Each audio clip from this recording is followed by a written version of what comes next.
Sawadika, namaste, and good morning, everyone. I'm here to talk about the journey of an app. We all use app and we all have app ideas. So I just want to take you through the journey from discovery to monetization of an app. We all have an idea. When I landed here yesterday morning, I had an idea that how do I kind of make it more easier for somebody traveling, and probably the most popular phrases being used while traveling where you have language constraint. I can have an app like that, but then I realized there is already Google Translate. You keep on getting ideas during different part of the days. Especially I been working in the mobile industry, and I come across so many interesting apps that I keep thinking, how do I make my own apps?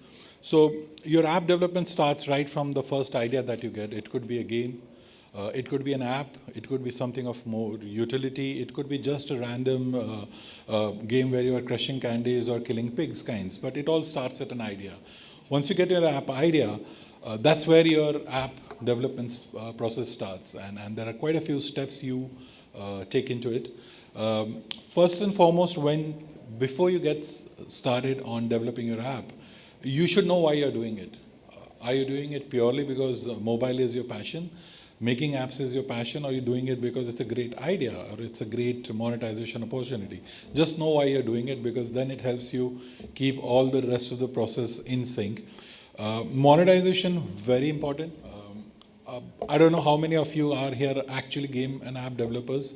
I do guess there would be at least few of you. Any app developers, and mostly the techie guys, they hate talking about monetization and ads. But the fact of the matter is you need to have a monetization strategy in place.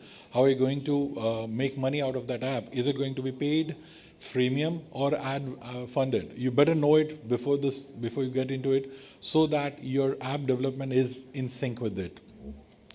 The kind of design, the kind of development tools you want to use it, those all, there are multiple options available, whether you want to use Unity, you want to use Cocos, whether you want to just use any online platform, you want to go ahead, make a native app, you want to make a HTML5 app, you should have a clarity there. This also keeps changing and also depends on the kind of idea you have. If it's a light app, you can actually go and have an HTML5 or what kind of rich gaming and other effects that you want to have in the app. That's something very critical there. Marketing, you should know, because once you're making an app, you want people to use it.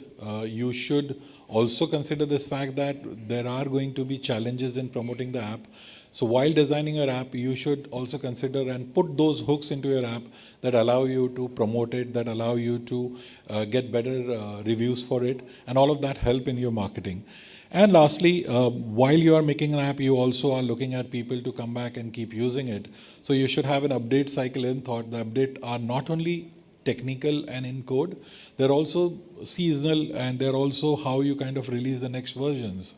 I remember seeing this app in Indonesia. It's a gaming, it's this word game app, and every 3 months they would release an update into it, which is based with the local season, so or any festival. So during Ramadan, Eid, they would have a more religious theme games coming into it. During New Year's, they'll have something events of the past year. Those are the kind of themes and updates they will keep bringing to the game, which keeps the user interested, brings back the user who has already been there. Your app is ready. You've developed your app. You send it out into the wild west of the app marketplaces for people to download and play. There comes the biggest challenge. Once you've made the app, how are people going to discover it? People need to find your app, to use it, to work on it, and to help you make money.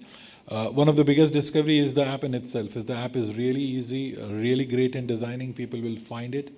And if you look at your own smartphones right now, there will be 20 to 30% or probably more apps which you have downloaded based on the feedback of your friends. I have used an app or a game, I like it, I tell it to a friend, and those are your best promoters. None of the advertisings will bring you those kind of loyal users which an actual person who is recommended to his friend. And that's where you have to also focus on that. Your app has to be smart enough, your app has to be good enough for people to recommend it to others. App Store optimization is very critical. What are the kind of keywords you are putting up while uploading your app to the marketplaces? Different marketplaces have different rules. You need to follow those. At the same time, you have to smartly look at not only the keyword related with your app, but also the wrong spellings of those keywords. A lot of users, especially in our markets of Southeast Asia and India, where English is not the primary language, end up misspelling words while searching. It could be as easy as a word of travel or search or anything that you're typing. You will have 3 to 4 different spellings. Use those also as a keyword because wrong spellings help you make more money. So those put a great description of your app. I've seen many a times you'll find apps on a marketplace that write 5 to 6 lines, but none of it is relevant with the app. Once I download the app and I find, hey, there's nothing relevant into it, what they sold me, I'm actually going to go and give a negative rating. It's better not to have a rating than have a negative rating. So please be careful of what you describe your app into it. Don't sell a dream when you can't help them, even do what you're basically promising them. So that's very important. Beta testers, while you're making apps, you all share these apps and SDKs, APKs with your friends and families and in your network. These are the people who are using it. They not only help you with a lot of feedback, but they also help you promote these apps a lot.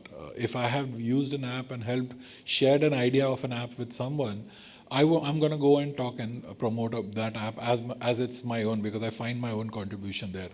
So these are very important set of people you should reach out to. And finally, the social network. The big bad world of social network is here, and it really helps you promote your apps, be it Facebook, Twitter, Instagram. All of them are being smartly used to promote your own apps. And then let your app go viral. Let it play on its own. Include smart things like how users can share this app. If your app is a picture app, or you obviously use social sharing there, where people can go ahead, share the pictures on social media. If it's a game, how do I let people know about my leaderboard that I have killed all the pigs? I want to tell that to my friends, and I want to let them know.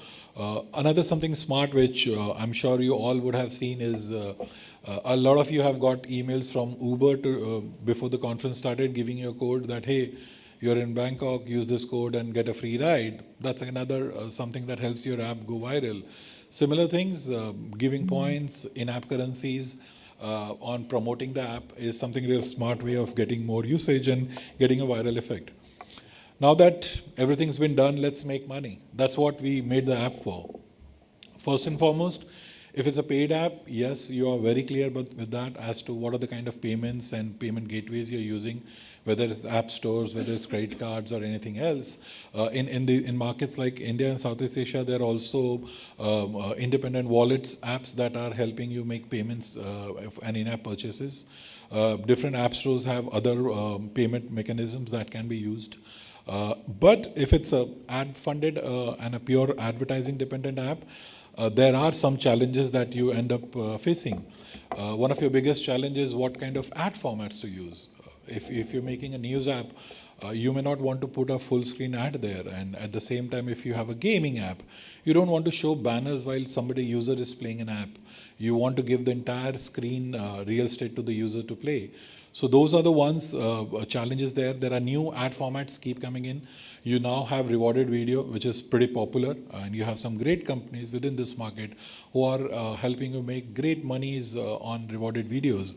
There are offer walls, natives, other interesting ad format. At the same time, there are multiple partners that you use. Do you want to use one ad network? Do you want to go ahead and do your own sales? Those are the key challenges for you. And lastly, there are challenges whether if you have a paid app, user has done in-app purchases, you want to stop showing him ads. You want to show certain apps in certain regions.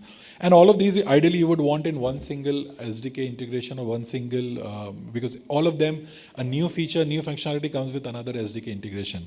That's where VMAX helps you out. It's a single integration, single piece that helps you bring in one SDK supporting all ad formats for you, be it display, interstitials, native, video, rewarded video, all of those you get through one single integration. Native ads, be it your in-feed, be it your content streams, or ad frames, very popular in gaming, all of those are available.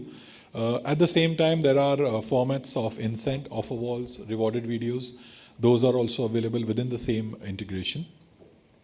Once you've done, you selected an ad format, you have to maximize your yield on that ad format with having multiple partners. Behind each and every ad format, you should have 2 to 3 partners. If you're using interstitials, you should have, let's say, an AdMob Facebook. You're using native, you should have InMobi Facebook. In rewarded video, you should have Pocket, Wongle, other partners. So we allow you to look at all partners, be it ad networks, be it agencies, you're doing programmatic buying, or direct deals, which is your own sales teams. At the same time, allowing you to do your own promotion. Your free in-house ads are there. All of those run through one single platform and allows you all of it in a control and customization over it, where you can decide what's the split you want to give to 2 partners on it, who's getting priority over which ad format in which region. How are you going to optimize it? There's a manual and auto mode. Manual is something you select on your own. You select an ad format partner, what split you want to give them. In terms of auto, the eCPM optimization works there. Whichever partner for whichever format is delivering a higher revenue to you would get that inventory. It's basically, the platform ensures that for every ad impression, you are getting paid the highest revenue in whichever format it generates. Then there are ad filters that you want to put in place of your competition ads not showing in, ads which are not relevant with your content of your app or for your market can be opted out. Lastly, once you've run all of those ads you've done, you need to look at the revenues. VMAX gives you a unified dashboard. One single dashboard allows you to pull in reports from each and every partner. At the same time, it allows you to analyze it, the performance of your own app, how it has worked, which format are delivering better. And it's a single unified dashboard, saves times for you, and also helps you take better decisions on optimization.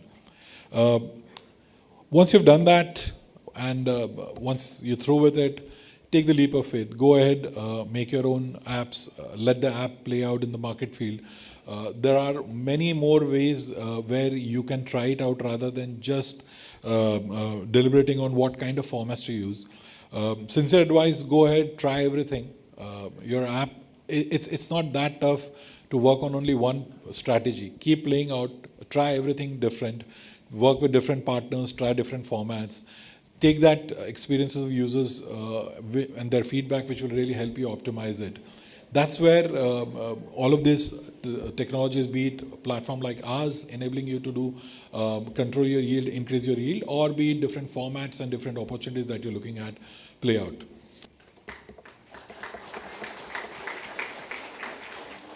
Thank you, Mr. Prashant, for Vice President and Head of Business at VMAX, for taking us on that journey of an app's discovery all the way to its monetization. And I would now like to invite to the stage Mrs. Purnima Venkatesh to present a token of appreciation.